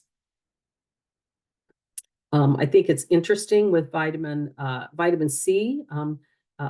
Early sailors used to pack oranges on the sailing boats to try to prevent scurvy because it was so difficult to get any kind of fresh fruits or vegetables while sailing for months across the ocean. Vitamin D, an interesting modern day phenomenon, is as we discovered the dangers of sunlight in causing skin cancer, parents started to really slather their infants in sunscreen. And so, and also the importance of breastfeeding for immune system development and growth, but breast milk doesn't have a high vitamin D content. So we've actually had some case reports of infants of higher socioeconomic families developing rickets or bone growth deformities as a result of insufficient vitamin D. If you can't get it from a food source and you are using a lot of sunscreen, you're not getting it from sunlight, then you can become deficient of vitamin D. So it's probably a good lesson for us that a little bit of sun doesn't have to even be on the face. It can just be on the back or the legs, someplace on the body. A little bit of sun is good for children and infants. And we would only really need to use sunscreen when we are going to be exposed to extended periods of time with sunlight. Or we also want to think about supplementing or switching to whole milk with vitamin D when the child is starting to develop rapid bone growth and teeth development. What else is interesting here? Oh, on vitamin K, it is important for blood clotting. We learned about, just as a reminder, we learned about with hematological disorders that we will use a drug called warfarin as an oral medication to prevent blood clotting. But if someone overdoses on warfarin, the actual reversal treatment is intravenous vitamin K. Okay, so I wanted to highlight a couple. Vitamin B12. B12 is also called cobalamin. Deficiency can lead to a disorder called pernicious anemia. So pernicious anemia can be a result of malabsorption, particularly among elderly people. As the stomach and the gastrointestinal system ages, there's more atrophy of the stomach. And also sometimes as people age, they have a poor diet. People that have dementia or neurocognitive disorders might forget to eat or eat a poorer diet. So B12 deficiency can occur, and B12, if you're not absorbing well, then taking B12 oral supplements may not be the most helpful. So particularly in elderly persons, B12 injections might be needed. We'll talk about what some of the symptoms of B12 deficiency are in the next couple of slides. You also can have B12 deficiency disorder from overgrowth of H. pylori in the upper intestine. So H. pylori bacteria will impair the absorption of vitamin B12. And some drugs like histamine receptor antagonists, H receptor antagonists like ranitidine, or proton pump inhibitors like omeprazole can also interfere with B12 absorption. Folic acid, which is B9. And before you ask me, why do we say B12 and folic acid instead of B12 and B9? I don't know. It's just common language. So folic acid, also called folate deficiency, can lead to a disorder called megaloblastic anemia. In this case, the red blood cells become larger than normal, more oval shaped as opposed to round shape, and there are fewer red blood cells. Causes of folic acid deficiency are lack of folic acid in the diet, so lack of consuming folic acid. Excessive alcohol intake can cause poor folic acid absorption, reduced liver uptake and storage of folic acid, and increased excretion. Pregnancy, a couple of things happen. The developing fetus needs more folic acid, and the mother absorbs it more slowly from her diet. So a lack of folate during pregnancy is linked to major birth defects that affect the brain, spinal cord, and spine. These are called neural tube defects. So now, today, in the United States, at least, in developed countries, we will supplement folic acid daily during pregnancy to help prevent neural tube defects. Some people can't absorb folic acid well, and this might be part of what's happening during pregnancy. I've talked about this in class before, that some people have a genetic decrease in an enzyme called MTFHR, which is a methylfolate something enzyme. If you have a decrease or deficit in this enzyme, you can't metabolize folic acid into its smaller L-methylfolate components, and then your body can't actually use the folic acid that you consume. So you can have a reduction in the enzyme, in which case more folic acid supplements can work. But if you have a very, very low MTFHR enzyme genetically, then giving more folic acid won't necessarily help, and you really have to consume L-methylfolate in its more purified form, either in food or in supplements. So that's a genetic condition. There's also diseases such as celiac disease, which is an intolerance to gluten, that people can't absorb folic acid well.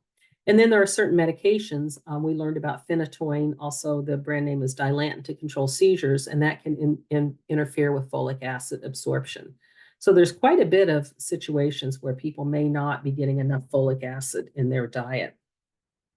And remember, this is still a water-soluble vitamin, so although we store a little bit of it in the liver, we really need to be able to consume this.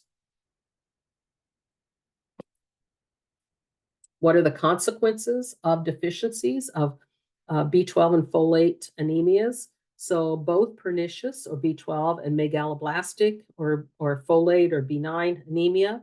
Think about the red blood cells. They carry oxygen. And if you have anemia of any sort, you're going to have shortness of breath, rapid breathing. Your body's trying to get more oxygen. This can result in headaches, indigestion, heart palpitations from not quite enough oxygen for the heart cells, cardiac cells to work, chronically feeling weak or tired or fatigued. Sometimes people with these anemias can have a sore or red tongue or mouth ulcers. They can certainly have problems with memory, understanding, and judgment, so cognitive changes. And then we discuss neural tube defects in newborns. Specifically, pernicious anemia with a vitamin B12 deficiency, you can have numbness and tingling in nerve endings, so a peripheral neuropathy. You can have muscle weakness, you can have psychological problems, and then problems with balance and coordination. So for these reasons, if you have a person who's diagnosed with a neurocognitive disorder, such as any type of dementia, it's really good practice to draw B12 levels and determine if they are in fact B12 deficient, and they may need to have a B12 monthly injection. And then if you take B12 injections or supplements, you need to also take folic acid. And the reason is that sometimes if you take folic acid supplements by themselves, they can improve your symptoms, so it will mask an underlying B12 deficiency. And if you don't detect and treat that B12 deficiency, it could end up affecting your neurological system. So since they're both water soluble and closely related, and particularly if you have a healthy kidney function for excreting the excess, it is advisable that you just take B12 and folic acid supplements together. Okay, I want to highlight B1, which is thiamine. So there are a couple of thiamine deficiency disorders. One we see a lot in this country, one we don't see so much. The one that we don't see so much is beriberi. So this is a B1 deficiency related to protein absorption and B1 absorption in protein. So people that live in parts of the world that have mostly just white rice or highly refined carbohydrates without a lot of protein can develop beriberi. People that have extreme weight loss, extreme malnutrition can develop beriberi. Women who have hyperemesis gravidarum, which I talked about earlier with nausea and vomiting, can develop this. People with AIDS, acquired immune deficiency syndrome, and weight loss can develop this. I just want to note here that HIV is the virus that causes AIDS. HIV itself does not cause malnutrition and beriberi, but once it's converted into the acquired immune deficiency syndrome, then the person can be quite ill and malnourished and develop this problem. And then after bariatric surgery, so if you think about bariatric surgery, when a person's had either a banding or a resection of the stomach to try to have fewer calories absorbed in order to have weight loss, that also results in fewer nutrients being absorbed. So people after bariatric surgery often need to be supplementing with water-soluble vitamins so they don't end up in a nutrient deficiency situation. Then the second one I want to highlight is Wernicke-Korsakoff syndrome. And this is actually two related syndromes that are associated with chronic alcohol use disorder, alcohol dependency disorder. So with Wernicke's disease, it can be reversible. They're both related to vitamin B1 deficiency. I tend to think of them as a spectrum, that it starts with Wernicke's disease and ends up with Korsakoff syndrome. That may not be an accurate way of thinking, but since they're both related to B1 deficiency. So with Wernicke's, you can have some mild confusion, lack of energy, lack of muscle coordination, and this is while not intoxicated. So this is a result of using alcohol, not a result of being actively intoxicated. So loss of balance, muscle coordination, tremors, abnormal eye movements. Nystagmus is the term for an abnormal eye movement where you ask the person to look at you and their eyes are just going back and forth very rapidly like this, kind of a quivering motion or a tremor of the eyes. Also some double vision, crossed eyes, maybe eyelid drooping. But with Wernicke's, if you detect this early enough and recognize it as a thiamine deficiency disorder, you can start supplementing B1 vitamin for the individual, and a lot of these symptoms will be reversible. This is why when you care for someone in a recovery detox center or in the hospital, they often are given a cocktail of B1 or thiamine, folic acid, maybe some other vitamins. Now with Korsakoff syndrome, this is when the B1 deficiency has progressed to probably an irreversible dementia disorder. So this is dementia caused by chronic alcohol dependency. Symptoms can include irreversible memory impairments, making up inaccurate stories about events, hallucinations, repetitious speech, problems with decision-making, planning and organizing, lack of motivation, emotional apathy. So this individual is pretty far down the road into needing long-term care. And I just want to show you this MRI scan on the right of Wernicke-Korsakoff syndrome and alcohol dependency disorder. So the top scan of the MRI is a healthy 63-year-old man. And you can see a lot of white matter, fairly small cavities, sinus cavities, okay, ventricles of the brain. But then if you look at the bottom of these three views of the brain of this person with Wernicke-Korsakoff syndrome, you see a lot more black on this perimeter where the brain is actually affected and actually shrinking. You can also see that the ventricles are much more enlarged. Okay, so this is going to express itself, like I said before, as a dementia disorder. Here on the far left, you can see the brain is not wide, extending all the way to the cranium. Okay, so there's just an overall deterioration or shrinking of the brain as a result of this Wernicke-Korsakoff syndrome. Okay, next I'm going to talk about minerals. Minerals are inorganic substances that we need in small amounts to maintain balance in our bodies. Minerals can be classified as micro or macro minerals. Macro minerals are ones that we need to consume or ingest in larger amounts. Just like with vitamins, minerals are something that we need to take in. We need to eat foods that contain minerals. Some of them are the essential electrolytes in our body fluids. Some of them bind to molecules like hemoglobin or enzymes. Typically a normal balanced diet, eating a variety of foods from the rainbow and eating a variety of protein sources is going to give us enough of the required minerals, but sometimes people may need to supplement some of these. This is another busy table of minerals. You should recognize some of the names, but maybe you didn't know some of the things about these minerals. So if you look at potassium and sodium, they both are necessary for nerve conduction and muscle contraction, acid-base balance and electrolyte balance. Okay. We can get potassium from eating green vegetables, bananas, yellow vegetables like squash, beans, legumes.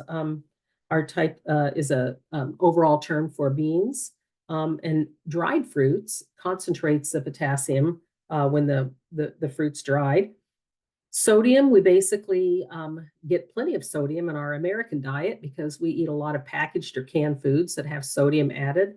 Also our table salt. So some sodium is necessary for us. Chloride, we get plenty of chloride in our diet typically. We get it from tomatoes, seaweed, rye, lettuce, celery, olives. We seem to have very little difficulty with getting enough chloride in our diet if we eat vegetables or salads. And chloride is part of hydrochloric acid, so it's part of our gastric acid. You may also remember when we talked about epilepsy, and we watched the little video on how anti-epileptic drugs work, that chloride ions were negatively charged ions, and they were involved with the GABA uptake in epilepsy treatment. Calcium, that's a macro element that exists in dairy products. And if you're lactose intolerant and can't have dairy products, you can eat tofu or soy products or almonds or almond milk products. Or if you like them, you can eat sardines. They have the bones in them, and canned salmon has the bones in them that's been compressed under pressure and softened. So eating those kind of products will provide you with calcium. And calcium is really important to form your bones, a bony matrix. You must have phosphorus and vitamin D to form bones. Calcium is also important for teeth. And then lastly, and sometimes we forget, that calcium regulates our nerve conduction and muscle contractions. So these first 5 are really important for muscular contractions. And these first 4 are really important for cardiac muscle contractions. Magnesium is a macro element that's found in a lot of dark green leafy vegetables, legumes, yogurt, and it's important for muscle contractions and uterine contractions. So magnesium is involved with obstetrical care. Sometimes magnesium supplements are provided when we talk about diseases of labor and delivery, such as eclampsia and preeclampsia. We will use magnesium infusions, intravenous magnesium, to slow muscle contraction to prevent seizure development. So magnesium is pretty important when it comes to muscle contractions. You may remember we talked about muscle spasms and cramps, that sometimes when people have leg cramps, magnesium supplements will help to reduce the amount of cramping that they have. Fluorine, so you might recognize fluorine as something, an additive of our water supply. It's often supplemented in public water. It's also supplemented in toothpaste, which we don't consume, but we apply topically. When you go to the dentist, they may put fluoride or fluorine in the form of fluoride on your teeth for stronger teeth, stimulating teeth, strengthening and bone growth. So we have had some more of a modern problem with communities that don't want fluoride in their water, or with people that don't drink tap water and only drink bottled water, because bottled water does not contain added fluoride. So there can be some problems with more dental caries and softer tooth development if you are not consuming fluoride or fluorine in necessary quantities. Now, please note that that's a micronutrient. So micro means you don't need very much of it at all. You just need a little bit of it. And you would not want to supplement this in capsules with children, because if you supplement too much fluorine or fluoride and consume it, not just put it on topically over the teeth, but if you consume it, it can actually cause a yellowing or a browning of the teeth. Iodine is a micro supplement. It's actually added to most of our table salt. You can buy table salt that's iodized or not iodized. The reason we need it is it's an essential component for thyroid hormone development. And if you don't have enough iodine, you can end up with a thyroid goiter and hypothyroidism. So we need to have a little bit of iodine in our diet, but not too much. Iron, iron is a micronutrient, though it is necessary for making our hemoglobin. And if you're iron deficient, you'll feel tired and fatigued and have a poor exercise tolerance because you're not oxygenating well enough. So iron deficiency anemia can be a problem. Iron deficiency anemia is definitely a problem if you have a bleeding disorder. A bleeding ulcer can lead to iron deficiency anemia. If you have heavy menstrual cycles, it can lead to iron deficiency anemia. Typically, we get sufficient iron if we eat meat. If we don't eat meat, then you have to really think carefully about your consumption of other iron-containing products, nuts, legumes, maybe shellfish. You can also get some iron from things like prunes and raisins, have a little bit of iron in them. And lastly on this list is the micronutrient zinc. So zinc is also found in a lot of meat sources, also in whole grain oysters. It kind of gives oysters that metallic taste that they have. It's a cofactor for around 100 different enzymes needed in the body for developing proper protein structure, proper muscle structure, for normal growth and normal wound healing. So sometimes people will take zinc when they have a cold because it helps to support the immune system. People might supplement with zinc when they have an injury or a cut or a wound to help promote more rapid wound healing of the wound. Okay, I'm going to talk about body mass index briefly. Body mass index, or BMI, can be used as a rough estimate of nutritional health. It's not always accurate if a person is very tall or if they have a very muscularized body, a weightlifter, because body mass index is actually a calculation that's a proportion of height to weight. But in general, anyone with a BMI less than 16 as an adult, these are adult numbers, is considered malnourished. and suffering from malnutrition. 16 to 18.5 is underweight. 18.5 to 24.9 is considered normal. Anything over 25 is overweight, and anything over 30 is classified as obese. And this is the WHO classifications. So why do people get undernutrition? Undernutrition is the ingestion or absorption of fewer nutrients than the body requires.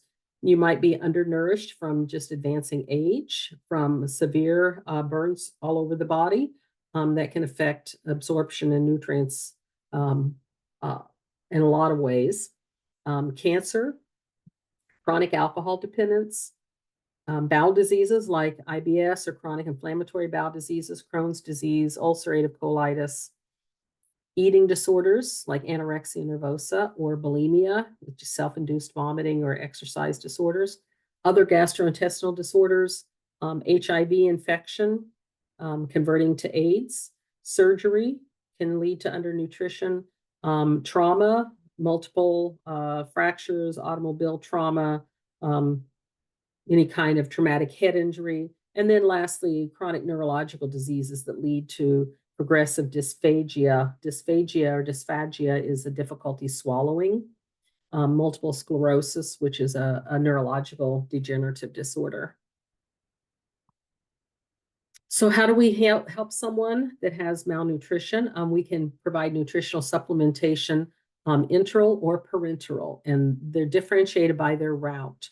So anything enteral is delivered via the gastrointestinal system. So it could be an oral supplementation like Boost, Ensure, protein drinks.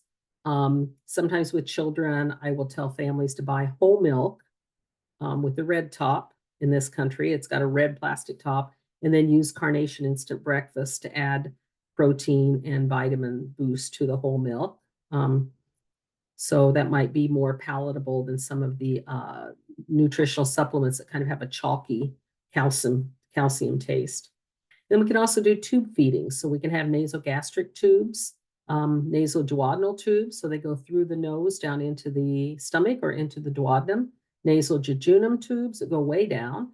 Gastrostomy, which is an opening, a tube that goes directly into the lining of the stomach through the outside of the body, not through the nose or mouth. Jejunostomy, the same thing. You have a feeding tube that goes straight into the jejunum and to the outside of the body. Now, the problem with gastrostomy and jejunostomy is you've created an opening in the body between the non-sterile gastrointestinal system, and you've cut through the lining of the stomach, which is a sterile area, so they're highly prone to infections. And if any of the stomach contents leak into that pelvic area, you can get pelvic infections, which can become widespread and quite dangerous. A person can become septic, which is a whole body infection. So they're not preferred types of tube feedings. But if you have to do a gastrostomy or a jejunostomy type of tube feeding, then strict sterile technique is necessary. However, the nasogastric, nasoduodenum, nasojejunum, because the gastrointestinal system is not sterile, you don't have to follow a strict sterile technique with those. Now, as opposed to parenteral nutrition, which is nutrition delivered via the venous system. So parenteral nutrition is strictly sterile technique. Okay, so total parenteral nutrition is a term that means the person is not taking anything in through the gastrointestinal tract. What are some reasons we need TPN? Cancer treatment of the gastrointestinal system, hyperemesis gravidarum, temporarily perhaps, ulcerative colitis, Crohn's disease, irritable bowel syndrome, any pancreatitis, any condition where we really need to rest that GI tract and not introduce any food into the GI tract, we can use TPN. So we use a solution that contains carbohydrates such as dextrose, amino acids, lipid or fat emulsions, electrolytes, vitamins, and minerals. So all of your necessary nutrients. You probably cannot get enough calories with TPN to prevent losing body weight, but you can get enough micro and macronutrients with TPN. Usually TPN is delivered through an infusion pump. so that it's precisely monitored. And you can see in the photo, she has a central vein. So that's a subclavian vein in this picture. You could also have one up higher in the internal jugular vein. These two methods are preferred because you're less likely to get vein collapse with a large size vein like that. Now, if you have TPN through a peripheral vein, you're more likely to get vein collapse because these solutions are very thick and emulsified and even milky. They can even look milky in substance. And so you really want to be delivering that through a larger vein or central port. Okay, little mention on obesity. So obesity is defined as more than 20% above the ideal body weight, particularly for cardiac disease. Waist circumference is a good measure, especially if you are not sure that BMI is a very accurate measure. So a waist circumference of over 35 inches for women and over 40 inches for men is considered abdominal obesity. And even though someone is obese, there may still be a nutritional deficiency due to inadequate nutrients in the diet.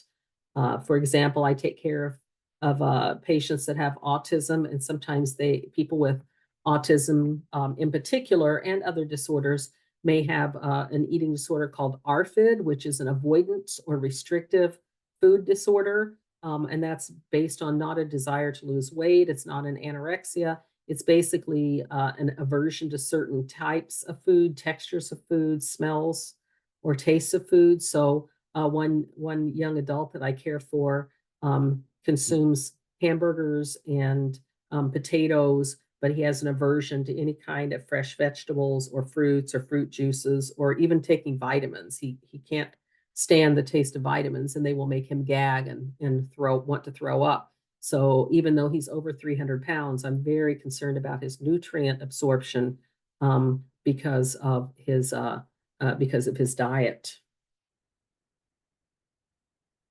So what about medication treatment? This is more for your interest. This is not anything that you will be evaluated over this year, but I think it's good to kind of know because people say when they're very overweight, can't I just take something and lose weight?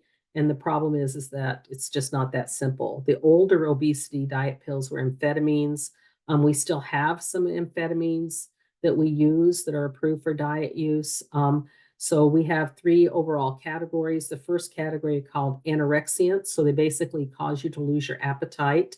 They stimulate the sympathetic nervous system like an amphetamine. One of them is called phentermine with topiramate. That's one of the more newer ones. Phentermine is an amphetamine product. Topiramate is actually an anti-epileptic drug that causes you to lose your appetite, or sometimes the taste of food is altered. And then another one that we have is lisdexamfetamine or Vyvanse, which is approved for binge eating disorder. The second category to think about are called lipase inhibitors. So they block the absorption of fat in the small intestine. These were very popular for a little while, but they're not so popular now because they tend to cause diarrhea to the point of sometimes being incontinent of diarrhea. So Ally, Xenical are two brand names for the generic product Orlistat. So they're just, people don't tolerate them very well. They also get a lot of bloating and gas. And from a medical complication, they can decrease your ability to absorb lipid-soluble drugs, medications, which is a lot of medications, or lipid or fat-soluble vitamins.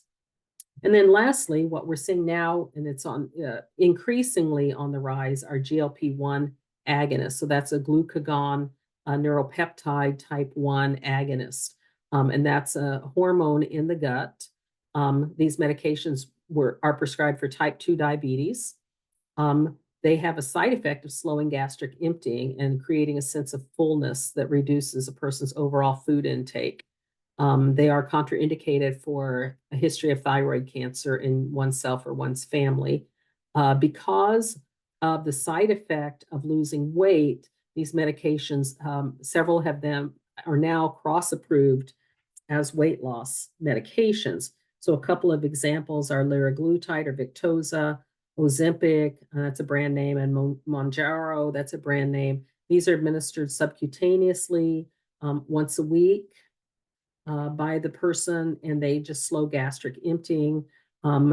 Ozempic has shown to have about 10 to 12% body weight loss when taken, and Mounjaro is even a little bit more than that, up to 15 to 20% weight loss when taken on a regular basis. So GLP-1 agonists are kind of where it is right now. There's even pharmaceutical shortages of these products because they've become so popular this year. Okay, let's do a couple review questions.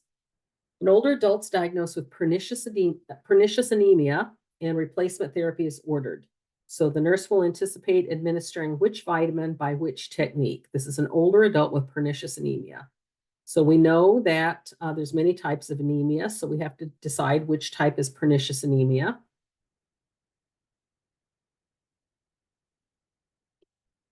Okay, so that's B12. That's a B12 cobalamin deficiency disorder. And you will administer a form of cobalamin, hydroxy, I believe it's called hydroxycobalamin, something like that. So it's a B12 injection intramuscularly, typically once a month. You can take an oral supplement of B12, but they have absorption problems, perhaps. So an oral supplement may not be absorbed that well. What do you need to take with a B12 supplement? In case you are masking or hiding a B12 deficiency disorder, this person should also take folic acid supplements. And those are not injections, those are oral. Okay, a patient has been discharged to home on TPN, total parenteral nutrition therapy. When making a home visit, which set of assessments is most important to monitor by the family and the home healthcare nurse? Okay, so all of these you're probably going to monitor, but which one, when we say questions like which is most important, we usually mean which one points to the most critical adverse effect or the most critical side effect. I'll let you think about it for a minute.